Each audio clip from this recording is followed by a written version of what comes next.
All right, let's continue to discuss this then and bring in advocate Alexia Vosloo-De Witt. She's a labour law specialist and she joins us now to speak more about this particular issue.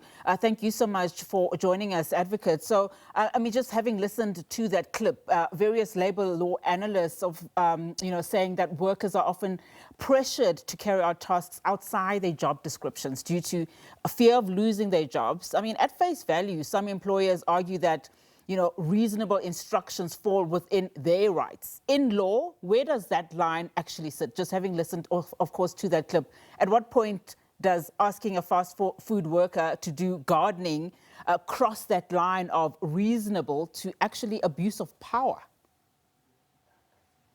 So thank you first for having me. It's a pleasure to be with you and to speak to all of your viewers as well. So firstly, one would need to differentiate between a lawful and an unlawful instruction. So unlawful instructions are commands by an employer that require an employee to breach a statute or a law or breach his contract of employment or safety regulations, or where he's then expected to do a specific task that he is not qualified to do or trained to do, and further maybe not certified to do. So at that point in time, if such an instruction comes, then obviously an employee has a duty, not just a right, but also a duty to refuse those orders. That being said, again, as the previous expert explained, not all instructions that are given by employers that fall outside of the scope of the employment contract are necessarily unlawful. Some might be lawful, some might be unlawful. One needs to look at the contract of employment, what is the instruction that is given, and as you rightfully also indicated, what often happens is that there is an imbalance of power between the employees and the employer that causes the employee to buckle under pressure because he is sometimes fearful of disciplinary action or victimization or, of course, even dismissal.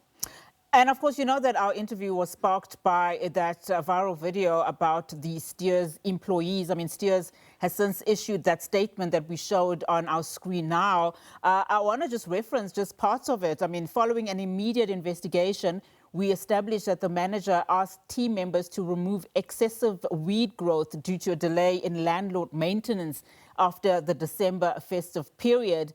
While keeping a clean exterior is important, this work should not be carried out by team members. This is not standard practice at Steers and is unacceptable. They then go on to list a number of things that they want to see happen. So, we know that in South Africa, our country, laws are viewed as very progressive labor laws, but that's on paper.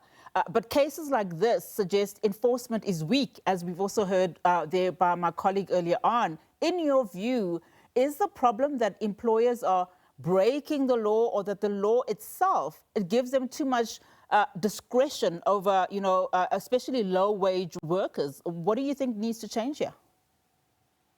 So firstly, I can reference the Labour Court, which in a NUMSA versus Lumex case found that as long as instructions that are given to an employee doesn't alter the nature of the employee's work to such a degree that it's no longer the work that he agreed to do in terms of his contract, and perform under the contract, that would still constitute a lawful instruction.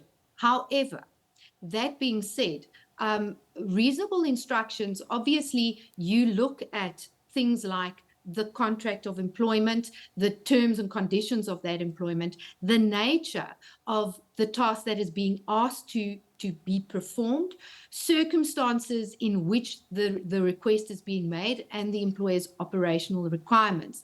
If one considers, for instance, you work in an office, you are a PA or a typist, and now your boss approaches you and say, listen, there's a situation, our receptionist is ill, will you please stand in and do receptionist duty?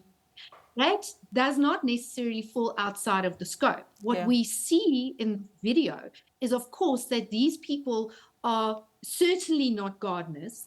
They're not landscapers or anything like that. They work inside of the fast food place of business.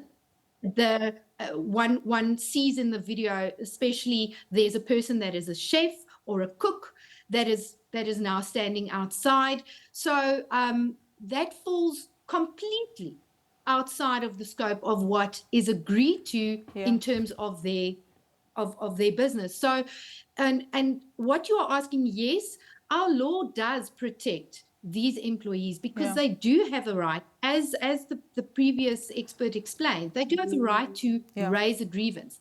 That normally, unfortunately, only happens once the transgression has happened and they've already been asked to do something.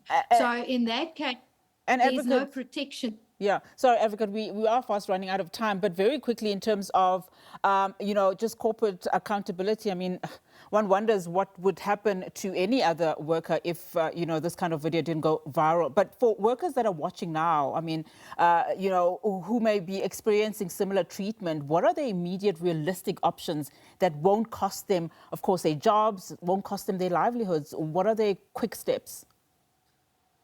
Well, unfortunately, the first thing you have to do is raise a grievance, but you can also approach the CCMA for an unfair labor practice case where you raise the issue of unfair labor practice. If you refuse to do an unlawful instruction, you cannot be dismissed for that refusal.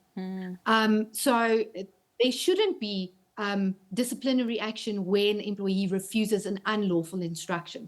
The balance comes in as to what is a lawful instruction and what is an unlawful instruction. So unfortunately, it's not a black and white situation, but you can also, just as a quick remedy, approach the Department of Labor to come and do some investigation and perhaps address the situation that's going on. Yeah, I think given the unemployment rate in this country, it's not so easy for workers to do. But Advocate, really appreciate your time and, of course, your insights. Advocate Alexia Vosloo-De Witt, labor law specialist, speaking there to us.